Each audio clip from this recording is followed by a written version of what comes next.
nós estaremos concluindo a exposição do capítulo 4 e à noite estaremos iniciando a exposição do capítulo 5. Então, esperamos no Senhor que nós possamos caminhar neste evangelho, chegando até o final e aprendendo, apreendendo, tirando as lições para a nossa vida. Marcos capítulo 4, verso 35 ao 41, palavra do Senhor para nós. Aqui no texto da Revista Atualizada, diz: Jesus acalma uma tempestade.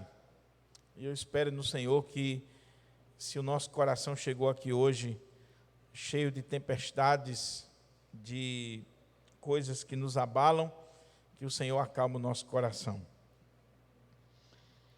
Marcos 4, 35 a 41.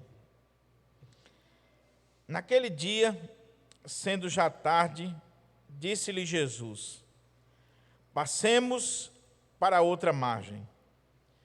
E eles, despedindo a multidão, o levaram assim como estava no barco, e outros barcos o seguiam. Ora, levantou-se grande temporal de vento, e as ondas se arremessavam contra o barco, de modo que o mesmo já estava a encher-se de água. E Jesus estava na popa, dormindo sobre o travesseiro. Eles o despertaram e lhe disseram: Mestre, não te importa que pereçamos? E ele, despertando, repreendeu o vento e o mar. Repreendeu o vento e disse ao mar: acalma-te, emudece. O vento se aquietou e fez-se grande bonança. Então lhes disse: por que sois assim tímidos? Como é que não tendes fé? E eles, possuídos de grande temor, diziam uns aos outros: quem é este que até os ventos e o mar lhe obedecem? Quem é este que até o vento e o mar lhe obedecem? Vamos orar mais uma vez? Ó Deus, nós só estamos aqui por causa deste, que o vento e o mar lhe obedecem, que é o nosso supremo, único e suficiente Salvador, o nosso Senhor Jesus Cristo. É no nome dele que nós oramos ao Senhor, e que nós clamamos ao Senhor, que através do teu Espírito Santo, o Senhor nos abra a porta à palavra, e o Senhor aplique a sua palavra nos nossos corações nesta manhã.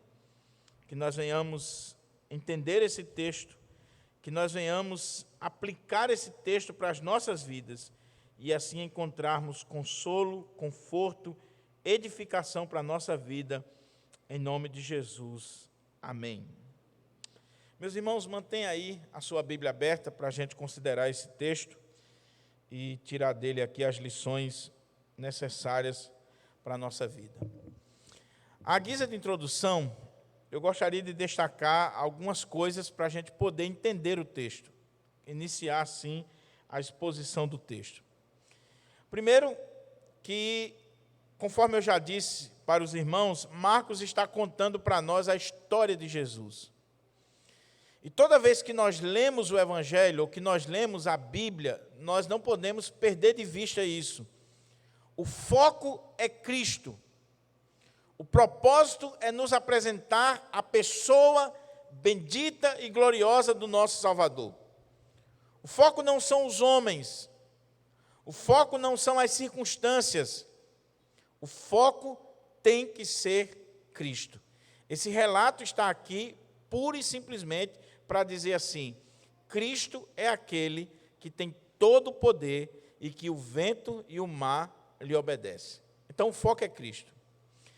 Falando nisso, a gente vê outra coisa aqui interessante, que Marcos está contando a história de Jesus, focando na história de Jesus, E ele vem mostrando esse poder, essa autoridade que Jesus tem. Ele tem poder sobre a natureza, como nós vamos ver aqui, agora no texto. Ele tem poder, se você olhar o capítulo 4 e o capítulo 5, Marcos está colocando para nós aqui esse poder de Jesus em várias áreas, em várias dimensões.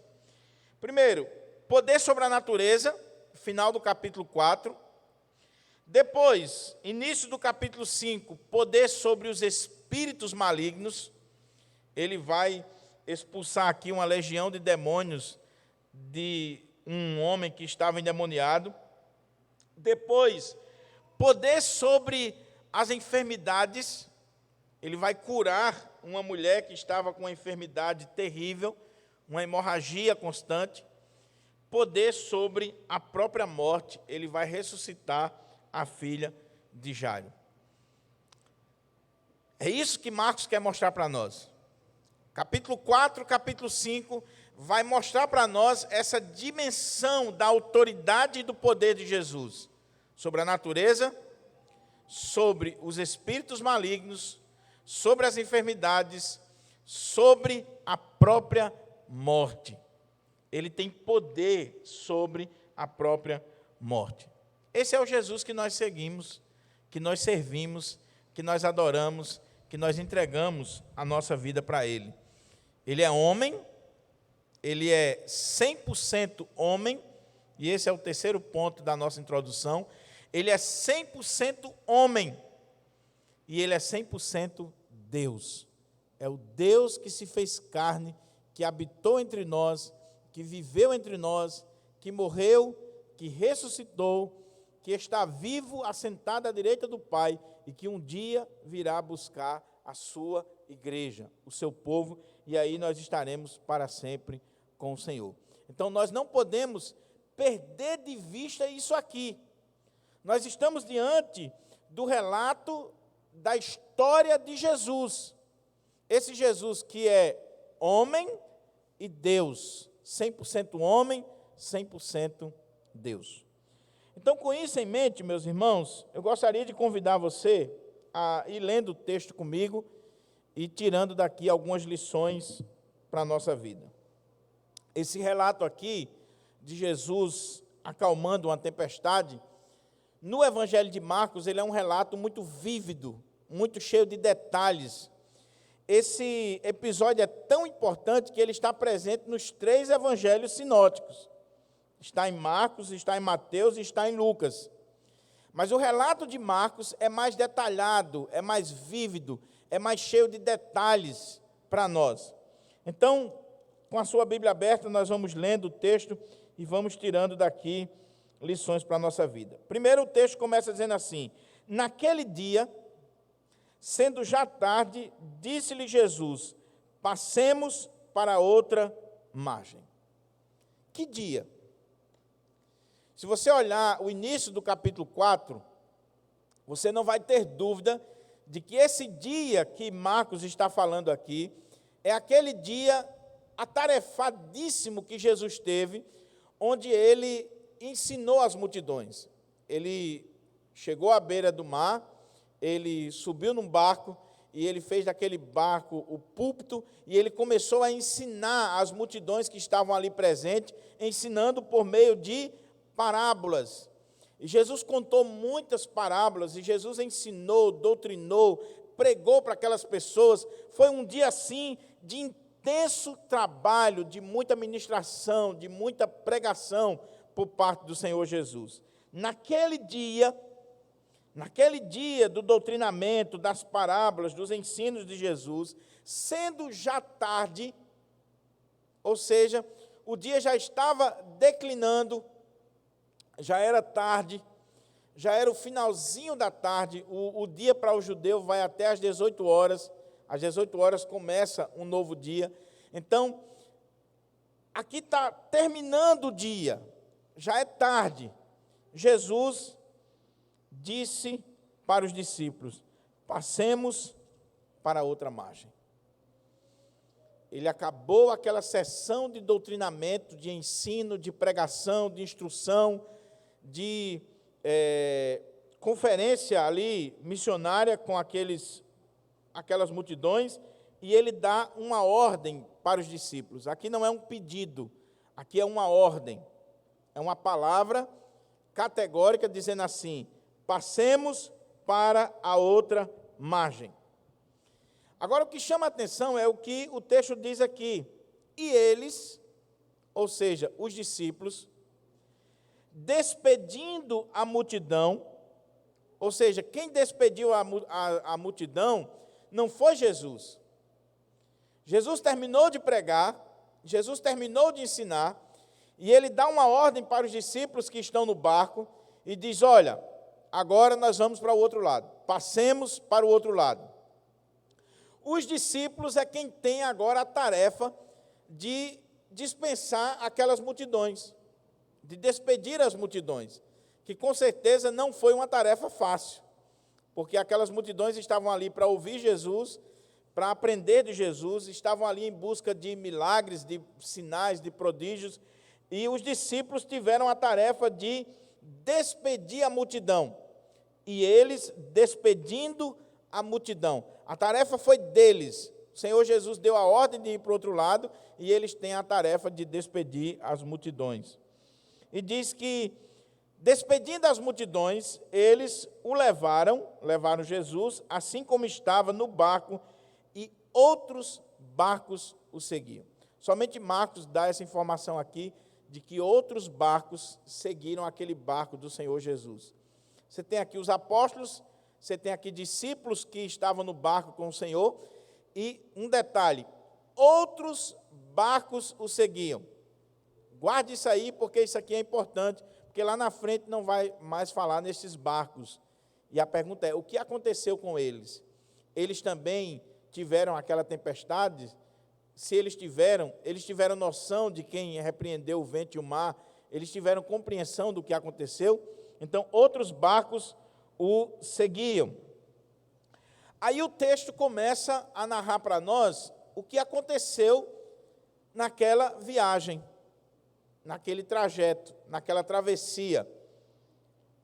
Ora, levantou-se grande temporal de vento, e as ondas se arremessavam contra o barco, de modo que o mesmo já estava a encher-se de água.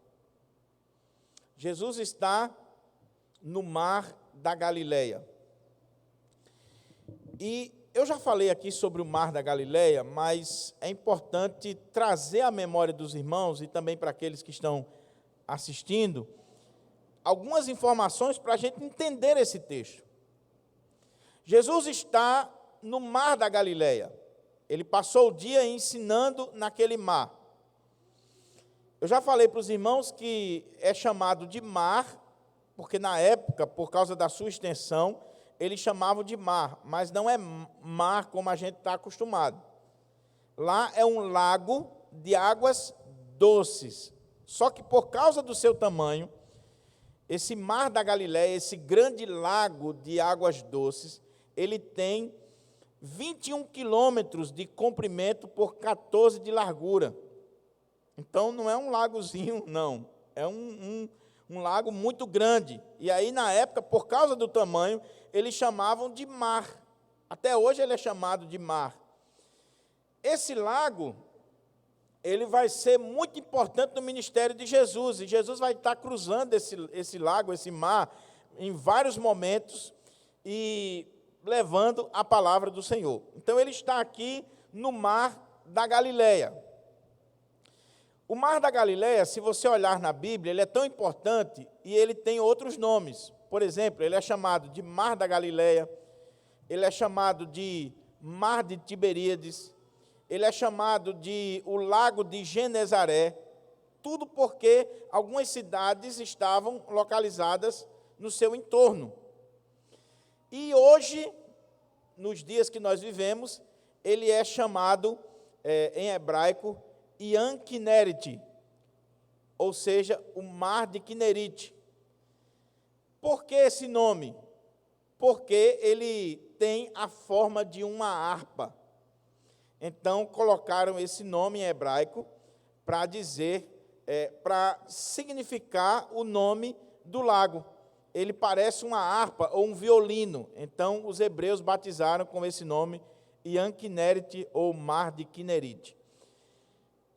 O que é importante a gente saber ainda sobre esse mar para entender o texto, para entender o que aconteceu aqui? O Mar da Galileia, ele está em uma condição geográfica que favorece tempestades. Por quê? Ele está, em média, a 200 metros abaixo do nível do mar Mediterrâneo. Mais baixo do que ele, só o Mar Morto. E ele está cercado de montanhas. Montanhas que têm 300 metros de altura. E o Monte Hermon, lá no norte, que tem 3.000 metros de altura.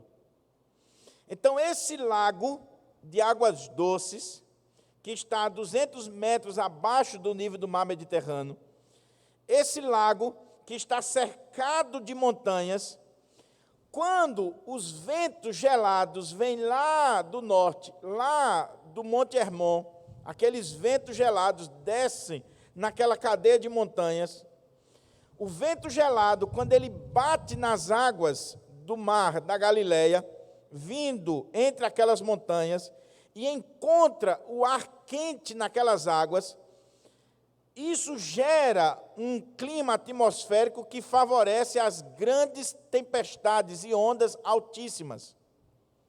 Ondas altíssimas. E o interessante é que isso é de forma inesperada. Alguns pescadores, alguns homens experimentados, eles conseguiam ouvir o som do vento, eles ficavam preocupados em ser pegos por uma tempestade. Então, quando eles escutavam um vento diferente, eles já se preparavam para fugir, porque quando esses ventos descem das montanhas mais altas e chegam naquela parte da água do mar da Galileia, gera ondas, tempestades e ventos impetuosos.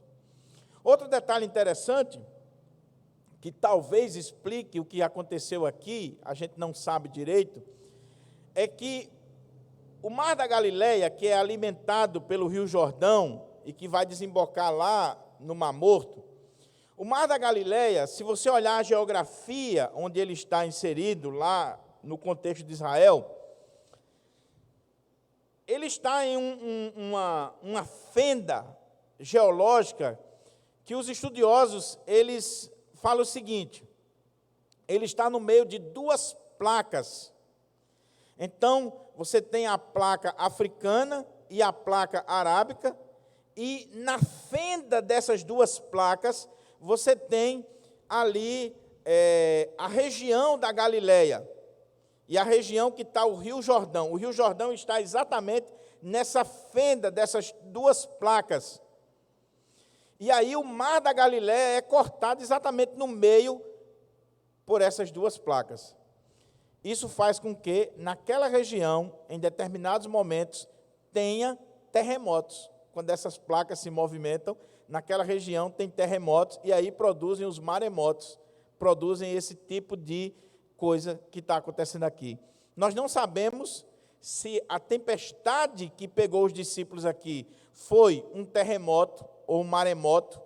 As placas se moveram e aí produziu essa tempestade lá no Mar da Galileia, ou se foi simplesmente a questão dos ventos que descem pelas montanhas, e o vento quente, o vento gelado, quando chegou na água quente, naquela região quente, produziu essa tempestade.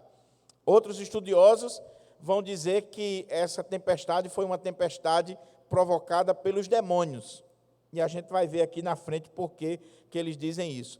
O fato é que o texto deixa bem claro para nós. Ora, na hora que eles despediram as multidões e que eles foram no barco, e Jesus estava com eles no barco, na hora que eles foram, diz o texto que levantou-se grande temporal de vento, e as ondas se arremessavam contra o barco, de modo que o mesmo já estava a encher-se de água. Se você ler Mateus, Mateus vai colocar que houve aqui, a palavra que ele usa é terremoto mesmo, ou maremoto.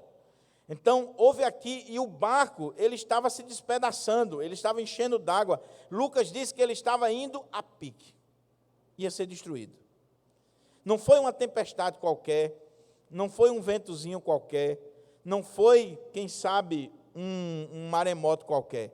Foi algo tão terrível que os discípulos, que eram pescadores, que eram acostumados com aquele mar, que viviam naquele mar, eles ficaram aterrorizados, assombrados, preocupados com aquela situação. Então, o texto diz: levantou-se grande temporal de vento, e as ondas se arremessavam contra o barco, de modo que o mesmo já estava a encher-se de água.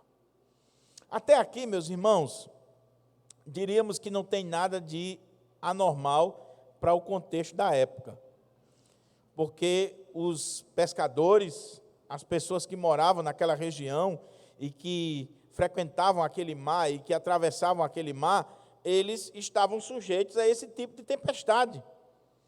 Eles sabiam que em determinados momentos, em determinadas horas, poderia acontecer uma tempestade. Mas, por que esse relato é emblemático para nós? Porque diz assim: e Jesus estava na popa, dormindo sobre o travesseiro. Aqui começa a cena espetacular e o foco que Marcos quer dar para essa história. Jesus estava naquele barco, e diz o texto que mesmo diante daquela tempestade, que foi uma tempestade violenta, um temporal assim terrível, algo fora do comum, diz que Jesus estava dormindo na popa sobre, não um travesseiro, mas o travesseiro. Deixa eu chamar a sua atenção aqui para algumas coisas. Primeiro, que Jesus estava dormindo porque ele estava cansado. Ele é homem, 100% homem. Jesus passou o dia ensinando, pregando, doutrinando, ministrando a palavra. E aí ele disse: passemos para a outra margem, vamos para o outro lado. A noite já chegou. E Jesus está dormindo porque ele estava cansado. Nós não podemos espiritualizar o texto. Ele era 100% homem. Nós não podemos cair no docetismo ou em doutrinas heréticas, onde a gente exalta pura e simplesmente a figura divina de Cristo e não também a sua figura humana. Ele estava cansado. Não tem nenhum problema da gente colocar isso aqui. Mas a segunda coisa é que esse texto ele é interessante porque é o seguinte: na última parábola que Jesus contou, ele fala de quê? De um homem, volta aí o texto, na última parábola que Jesus contou aqui, que ele fala sobre um homem que lançou a parábola da semente, a penúltima parábola.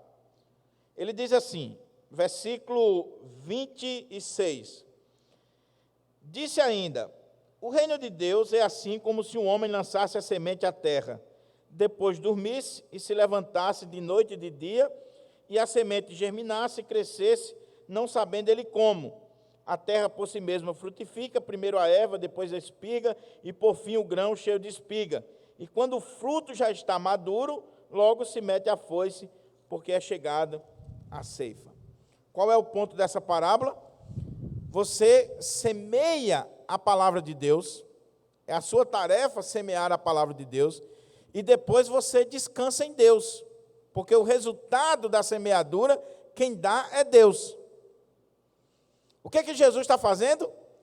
Ele passou o dia pregando, o dia ministrando a palavra, e agora ele dorme, assim como o homem da parábola dormiu e descansou, porque agora a semente vai germinar de acordo com a vontade de Deus. Então, existe aqui uma ligação, nem que seja simbólica ou teológica, com o que está acontecendo aqui no barco, com a parábola daquele homem que semeou a semente no seu campo e depois dormiu e descansou. Então, Jesus está dormindo, porque é homem. Jesus está dormindo, do ponto de vista teológico e espiritual, porque ele passou o dia semeando a palavra, e ele agora, assim como o homem da parábola, ele vai descansar. E Jesus diz o texto que ele está dormindo sobre o travesseiro. Não é que os discípulos trouxeram um travesseiro de casa, não é que conseguiram um travesseiro para Jesus descansar. Não, a palavra aqui é usada para o assento do timoneiro, do piloto daquele barco. Então ali tinha uma almofada naquele assento, e aí Jesus chegou e escorou a cabeça exatamente naquele assento ali, na popa do barco, aonde ficava o assento do timoneiro. E ele está dormindo. Eu fico imaginando como é que Jesus consegue dormir em meio a essa tão grande tempestade. Porque o texto diz que o barco estava a ponto de afundar, de ir a pique, estava se enchendo de água, a coisa estava pegando e Jesus está dormindo na popa do barco. Primeiro que dormir num barco, eu não sei, mas talvez os barcos de hoje, né, de luxo, cruzeiros, talvez vá, mas quem já fez cruzeiro sabe que não é tão simples assim. Você enjoa, tem uma série de coisas. Então, não é tão fácil. Enquanto você não se acostumar, você vai sofrer um pouquinho para dormir. Agora, imagine naqueles barcos da época de Jesus, você deitar ali praticamente numa canoa e você dormir um sono. É um negócio complicado, mas ele está dormindo. Ele está dormindo. E eu queria chamar a atenção dos irmãos aqui para uma coisa, para que eu não perca essa aplicação. Eu queria chamar a atenção de vocês. Por que Jesus está dormindo? Ele é homem, ele está descansando no Senhor, ele lançou a semente, ele está descansando. Mas por que Jesus está dormindo em meio à tempestade? Há muitos anos atrás eu ouvi uma história que me marcou muito e que serve de ilustração para nós, e eu espero em Deus que isso possa vir ao seu coração nessa manhã. Conta-se que uma criança, um adolescente, estava num avião e de repente um avião entra numa nuvem e começa ali uma coisa terrível, uma tempestade. Aquele avião, ele pegou uma turbulência que deixa qualquer um assombrado. Você já pegou turbulência em avião? Eu já peguei uma vez e eu confessei meus pecados.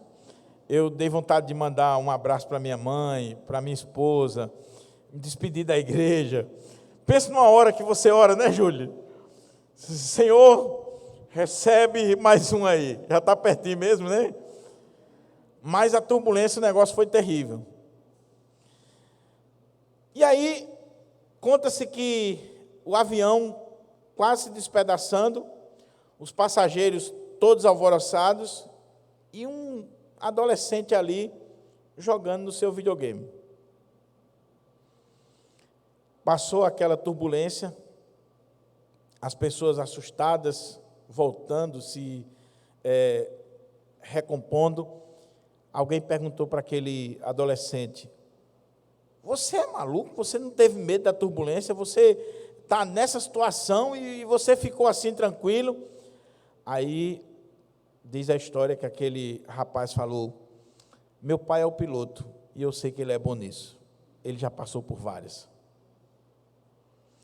Quando nós sabemos quem é o piloto da nossa vida, quando nós sabemos quem comanda a embarcação da nossa vida, ou a aeronave da nossa vida, nós podemos descansar. Jesus estava na popa do barco, e ele está dormindo, não só porque o pai dele é o dono daquela embarcação, mas ele é o piloto daquela embarcação.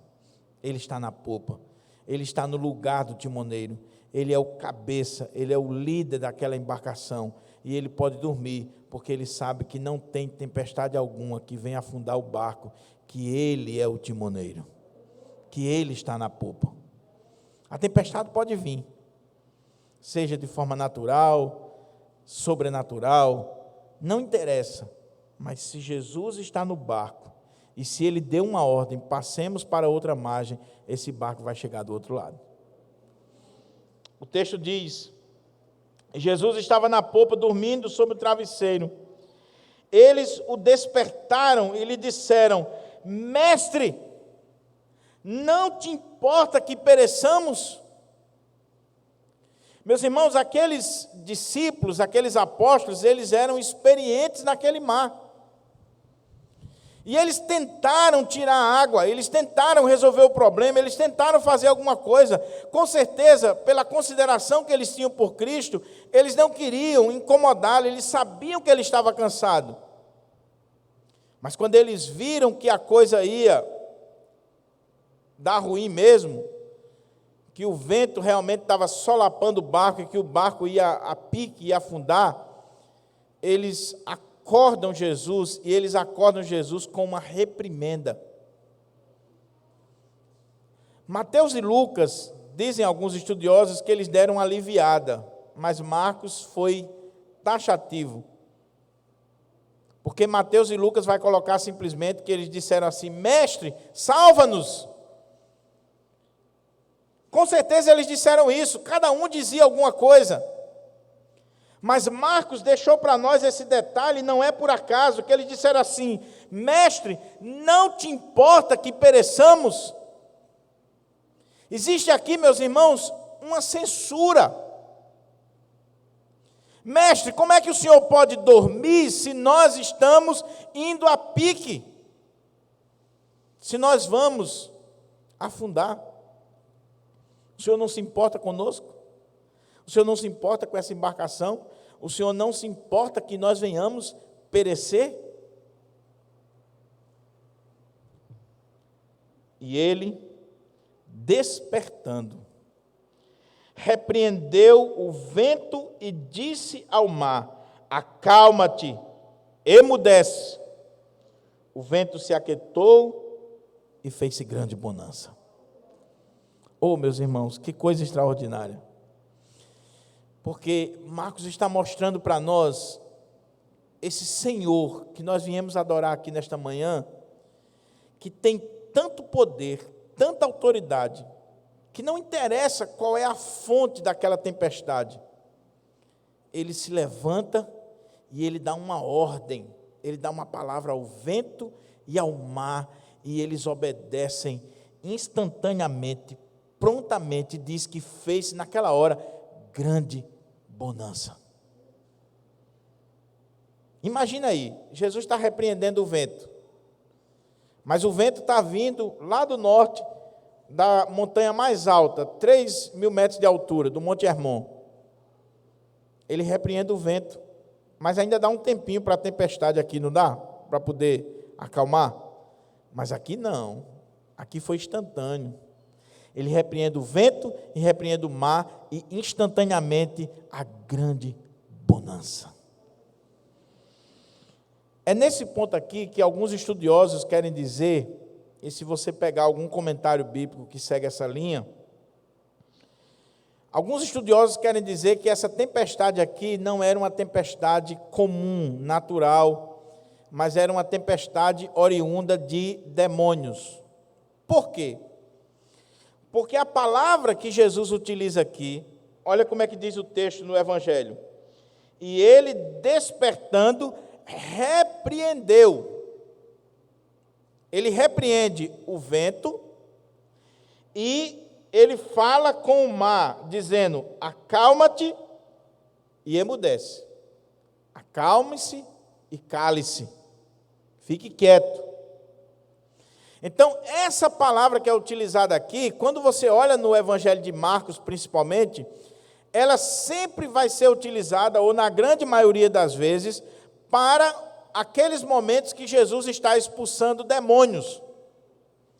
Então, por que o evangelista está usando a mesma palavra aqui, que era usada para expulsar demônios? Alguns estudiosos, comentaristas, eles querem dizer que essa tempestade aqui era uma tempestade provocada por demônios. E havia na época de Jesus, os judeus, eles tinham várias tradições de que os demônios podiam provocar tempestades, podiam intervir na natureza e podiam provocar o caos. Então, muitas vezes, as pessoas atribuíam exatamente aos demônios esses fenômenos da natureza, quando eram fenômenos trágicos. Porém, a grande maioria dos intérpretes, sobretudo reformados, diz o seguinte, que não necessariamente porque Marcos está utilizando a mesma palavra que é utilizada para demônios, significa dizer que Jesus está lidando com demônios. Por quê? Porque ele também repreendeu a febre, e não necessariamente ali era um demônio. Ele repreende uma doença, e não necessariamente ali tem um demônio. Então, a grande maioria dos exegetas reformados diz o seguinte, que nesse ponto aqui, nós não concordamos com essa ideia de que seja uma tempestade oriunda de demônios, porque o ponto de Marcos aqui seria mostrar a autoridade de Jesus sobre a natureza, que é muito maior do que expulsar um demônio. Quando eu entendo que Jesus está aqui manifestando autoridade e poder sobre a criação, sobre a natureza, sobre os ventos, sobre o mar, e só depois ele vai lidar com demônios, mas o ponto aqui é Jesus como Criador, como Senhor dos céus e da terra, como aquele que fez todas as coisas, ele tem poder, domínio, autoridade sobre a natureza. Então só ele pode dizer ao vento e ao mar, acalma-te, cala-te, emudece, só ele tem essa autoridade. E isso está baseado no Salmo 89 e em vários salmos da Bíblia, onde mostra que o Deus Todo-Poderoso, o Senhor, é aquele que ordena ao mar e o mar lhe obedece. As ondas lhe obedecem. É ele que colocou limite nas ondas. Então, nós não concordamos com essa ideia de que aqui, por causa da palavra, seja demônios. Isso é mais tradição, lenda, do que, de fato, o que o texto bíblico diz. Mas o fato é que ele repreendeu aqueles ventos e o mar, e ele se aquietou. Aquietaram-se ali. Isso aqui, meus irmãos, é importante para nós. Porque, como eu disse, está mostrando a autoridade de Jesus sobre a natureza. Lembra que eu falei na introdução? O foco do Evangelho é falar de Cristo, esse Cristo que tem autoridade. E ele está mostrando a autoridade sobre a natureza, final do capítulo 4, sobre os espíritos malignos, início do capítulo 5, sobre as doenças, ainda no capítulo 5, sobre a morte. Sobre a morte. Esse é o Jesus que nós adoramos. Então, ele repreende aquela tempestade. O ponto aqui é o seguinte, você não vê mais falar dos outros barcos, você vê? O texto fala dos outros barcos? Não. Aqueles outros barcos, com certeza, enfrentaram a mesma situação que esse aqui. O ponto é, como é que estava o coração deles? Como é que estava a vida deles? Será que eles viram? Será que eles ouviram? Será que eles tiveram noção do que aconteceu nesse barco aqui que Jesus estava? Eles receberam o milagre. De repente eles estão lá no meio do mar e a tempestade está grande e a tempestade acabou. Parou a tempestade. A pergunta é, por que essa tempestade parou? Se não tivesse ficado registrado, talvez algum daqueles barcos, alguma daquelas pessoas, ou nós, não saberíamos que aquela tempestade parou porque Jesus deu uma ordem. Por que isso aqui é importante, meus irmãos? Porque há coisas que acontecem na nossa vida, há milagres que acontecem na nossa vida, que a gente não sabe como. A gente não tem como explicar. Mas a coisa parou. A coisa foi resolvida. Mas mesmo quando você não souber explicar, mesmo quando você não souber a origem, mesmo quando você não tiver noção de onde veio, saiba que tudo está debaixo do poder e autoridade de Jesus Cristo. É Ele que está no controle.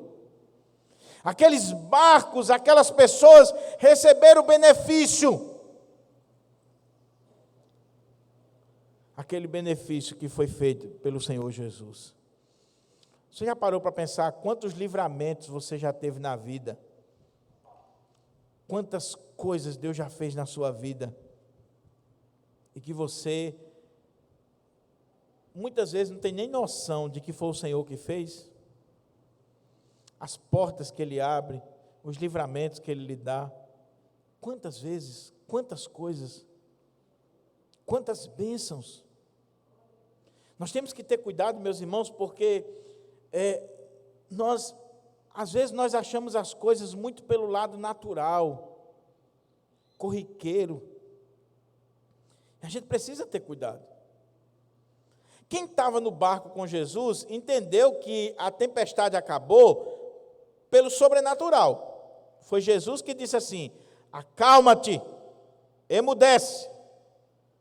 Quem não estava no barco, quem estava em outro barco, talvez pensou assim: o vento parou, o mar se acalmou, tudo voltou ao normal, naturalmente. Naturalmente.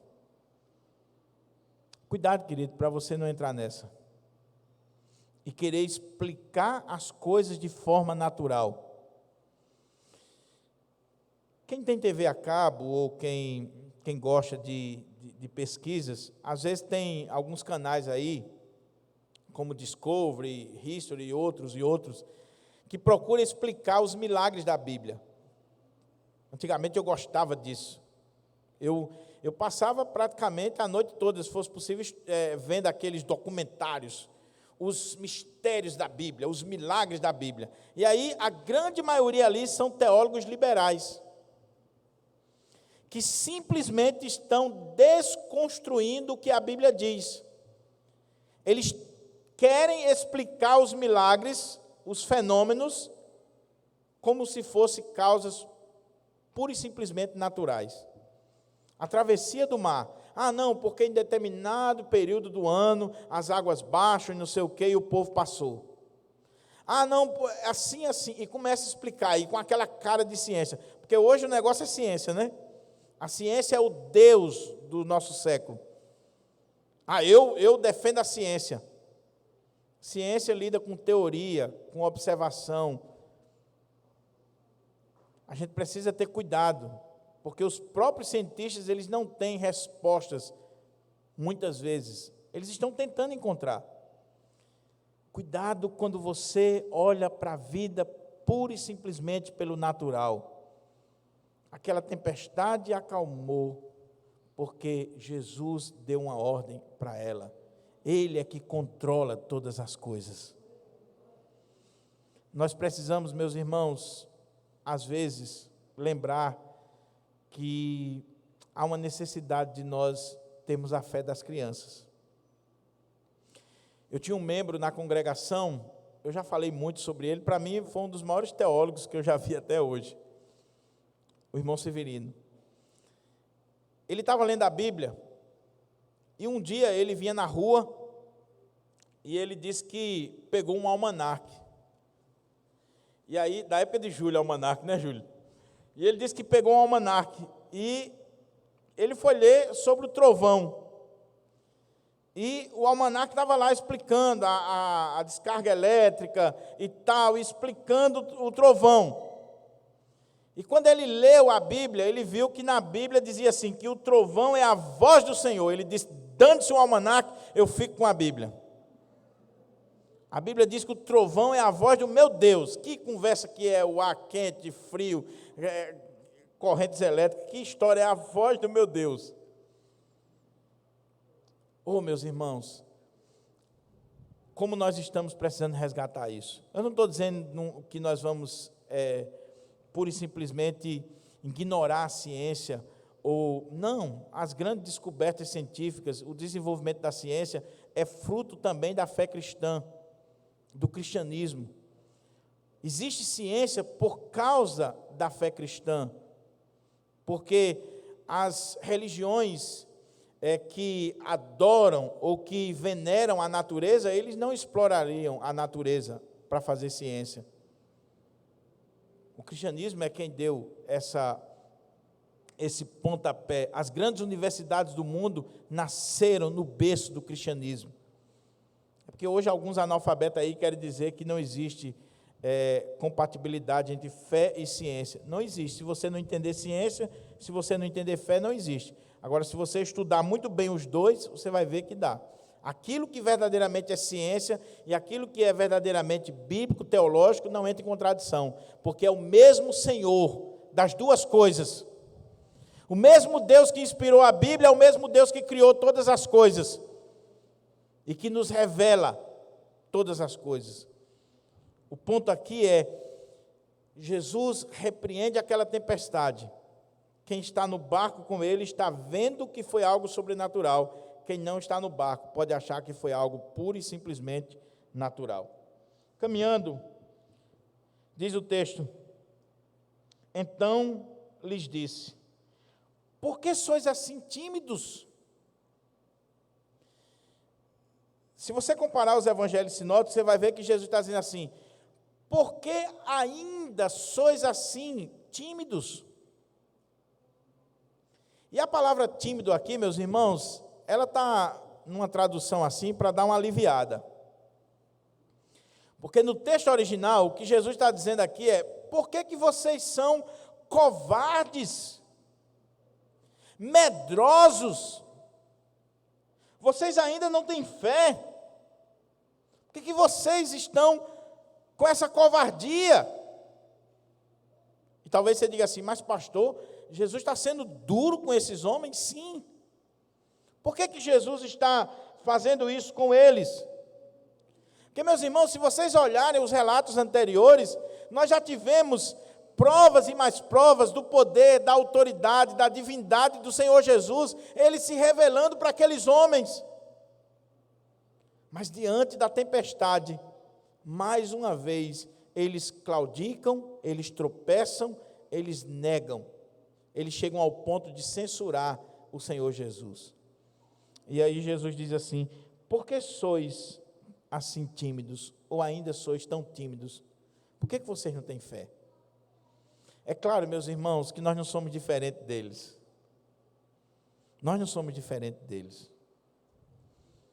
Mesmo diante de tantas provas, mesmo diante de tantos milagres, mesmo diante de tanto trabalhar de Deus na nossa vida, basta uma unha encravada para a gente dizer assim, Deus não me ama, Deus não está mais se lembrando de mim. Basta bater o carro, basta morrer alguém na família, basta você perder o emprego e você começa a querer duvidar da existência de Deus e do amor de Deus na sua vida. Não é assim? Covardes, tímidos, falta de fé. Isso faz parte da nossa natureza caída, pecaminosa. Jesus está dizendo para eles, por que sois assim tímidos? Como é que não tendes fé? Oh, meus irmãos, lembra que Marcos, no capítulo 4, ele vem dando ênfase a quê? Aos ensinos de Jesus. Jesus passou o dia ensinando aqueles homens e aquela multidão, doutrinando, pregando, ensinando. Final do capítulo 4, Jesus continua ensinando.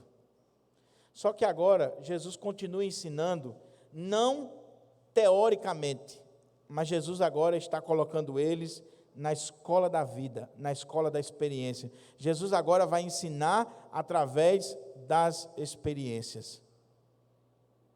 E eu li um comentarista que ele disse assim, que nós nunca devemos desprezar as experiências da vida. Aquilo que Deus nos ensina, não só na teoria, Não só o sermão que você escuta, mas as experiências da vida. Não despreze as tempestades na sua vida, as lutas na sua vida, as intempéries da sua vida, porque é Deus lhe ensinando, é Deus trabalhando você. E tem tanta gente que na escola formal, né, no seminário, na classe de escola dominical, no púlpito, ele dá um show de conhecimento. Mas quando vai para a prática, para a escola da vida, parece que ele esqueceu tudo que ele aprendeu, tudo que ele ensinou, tudo que ele viu do Senhor Jesus. Irmão, seminário não forma ninguém, não. Escola dominical não forma ninguém, não. Você pode passar o dia todinho ouvindo sermão, ouvindo aqui os sermões do pastor Diogo, de outros pastores. Você pode ler livros e mais livros. Você pode estudar teologia, você pode se aprofundar, mas é na prática da vida, é na dinâmica da vida, é no dia a dia. É quando você recebe um diagnóstico sombrio, é quando você bate o carro, quando você perde um emprego, quando você perde um parente, que de fato você vai aprender as maiores lições da sua vida. Que você vai ter experiência com Deus. Lembra de Jó? Homem íntegro, reto, temente a Deus, que se desviava do mal. Um homem de oração, um homem que conhecia a Deus, um homem que vivia uma vida com Deus. Jó era um crente, orava, sacrificava. Depois que ele passa por aquele período de prova na sua vida, chega lá no capítulo 42, versículo 5, ele diz assim: antes eu te conhecia só de ouvir, mas agora os meus olhos te veem, eu te contemplo e eu me abomino no pó e na cinza. Aqueles discípulos, eles estavam só de ouvir, mas o Senhor faz com que eles enfrentem tempestade junto com Ele, que eles vão agora chegar no cemitério e ver um camarada endemoniado, e que tinha uma legião de demônios, 6.000 demônios. Você já pensou, de noite, você ir no cemitério? Não me chame, não. Eu não vou, não. Mas saiu da sala de aula, meu irmão, porque uma coisa é a sala de aula, uma coisa é o seminário, uma coisa é você estar ouvindo discurso. Tem gente que ama, presbiteriano, reformado, tradicional, ama pregação, ele se deleita com pregação. Todo crente presbiteriano, ele é especialista em homilética, em sermão, ele sabe como começar e como terminar, e ele é um crítico de pregação. Quando o pastor lê o texto, ele já fica assim: isso aí eu já conheço. A questão é, e a vida, meu querido? E a prática? E a experiência com Deus? E a vivência com Deus? E o dia a dia com Deus? Como é que você está? Eu não quero saber quantos livros de R.C. Sproul você leu. Eu quero saber os princípios que você aprendeu nesse livro, se estão norteando a sua vida, e na hora da prova, na hora da dificuldade, na hora da luta, se você tem colocado em prática eles. Não é teoria, não é academicismo, é vida. Jesus está ensinando aqueles homens na prática. Uma coisa é você ler sobre a tempestade, outra coisa é você estar na tempestade. É diferente, é muito diferente. Uma coisa é você saber tudo sobre demonologia, outra coisa é você estar diante de uma pessoa endemoniada. E no cemitério, como vai ser o texto de hoje à noite. Sinceramente, irmão, se eu estivesse naquele barco e eu visse Jesus tá na popa ali e direcionando o barco, e eu sabendo que ia cair em Gadara, num cemitério, e que tinha um demônio ali, eu acho que eu voltava nadando. Senhor, descer aí, senhor, que história é essa? Um menino que botava corrente nele, ele torava, ninguém podia segurar ele, tu ia? Senhor, volta. Porque eu sou fraco, não sei você. Uma vez eu cheguei no seminário, eu ia para o seminário, só para caminhar para a conclusão. Eu viajava aqui de Natal, toda segunda-feira e voltava na sexta, quando eu estava fazendo seminário. E eu ia meia-noite, chegava em Recife 3 horas da manhã, 3 e pouco, 2h30, dependia do trânsito. E eu caminhava da Praça do Dé para o seminário a pé. Muitas coisas aconteceram nesse período assim, que marcaram minha vida, né? E um dia eu entrei no seminário, o vigia abriu o primeiro portão, muito longo o terreno, e eu entrei no seminário, e quando eu passei em frente à capela, tem um terreno bem grande, a quadra, o prédio dos solteiros, e aí do lado esquerdo é a capela do seminário. Quando eu vou passando em frente à capela, tudo escuro, não tinha nada aceso, tudo escuro mesmo, o prédio fica todo escuro. Eu vou passando, a capela fechada, eu escuto um choro. Eu fiquei todo arrepiado, mas não foi porque era penteca, nem estava cheio de espírito, não.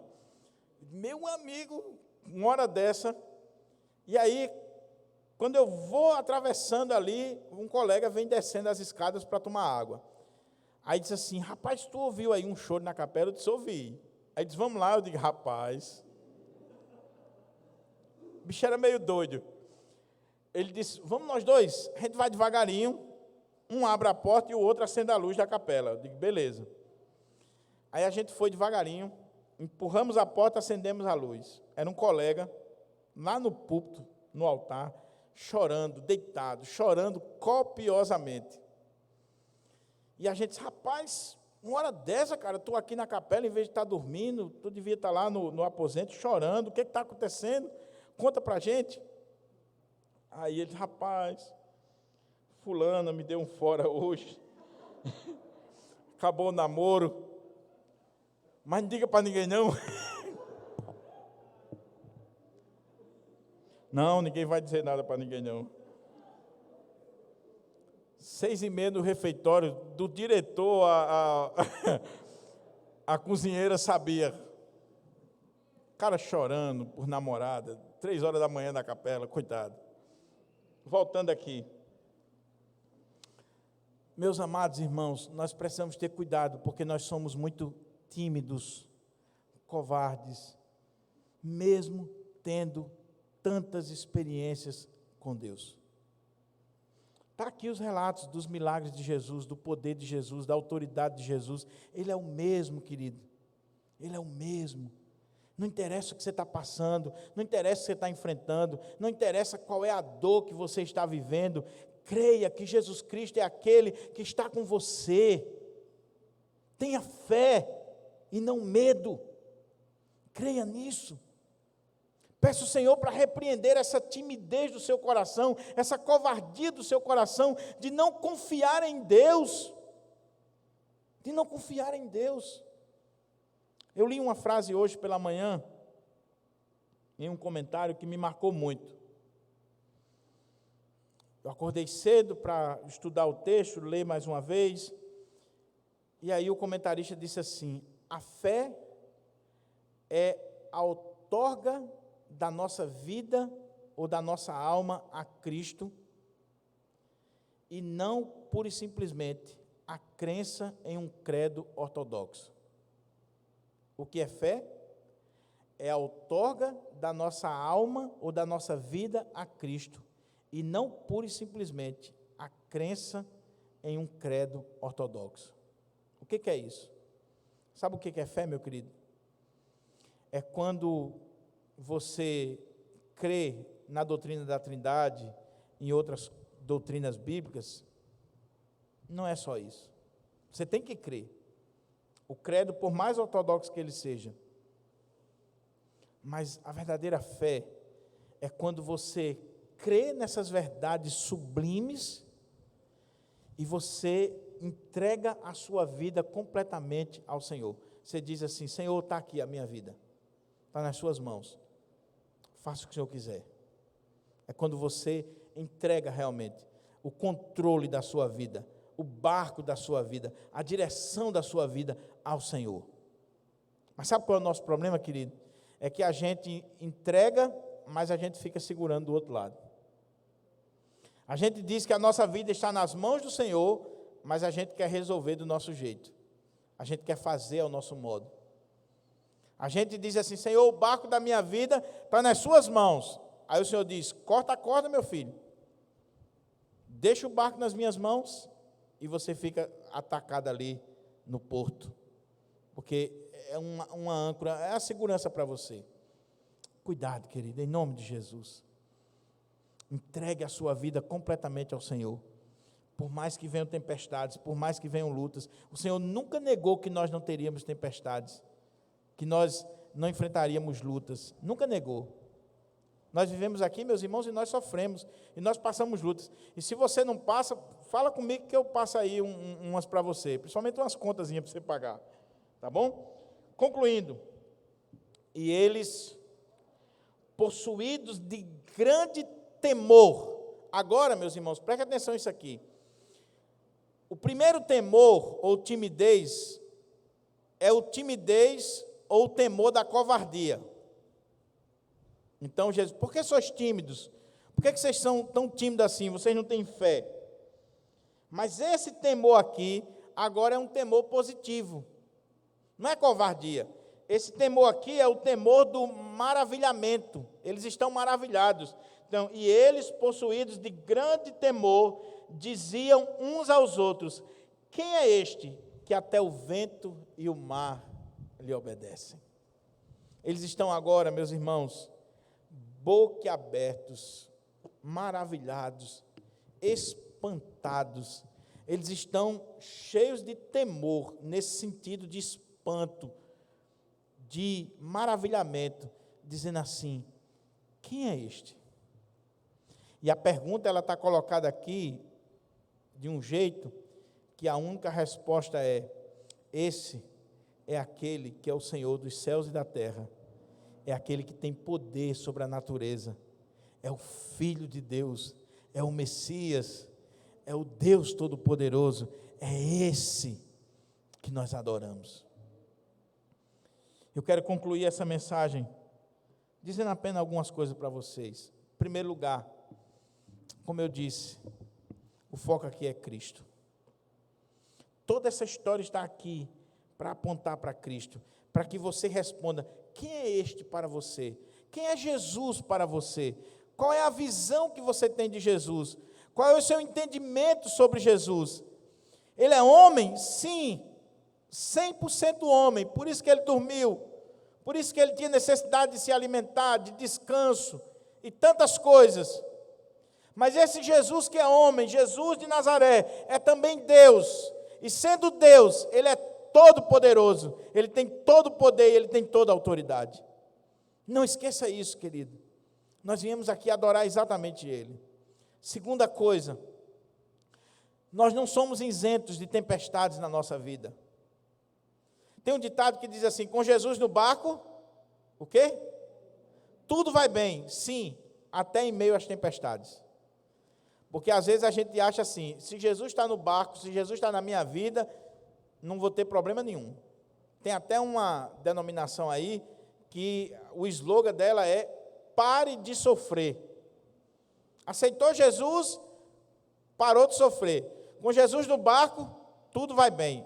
Com Jesus no barco, tudo vai bem, mesmo em meio às tempestades da nossa vida. As tempestades vêm, meus irmãos.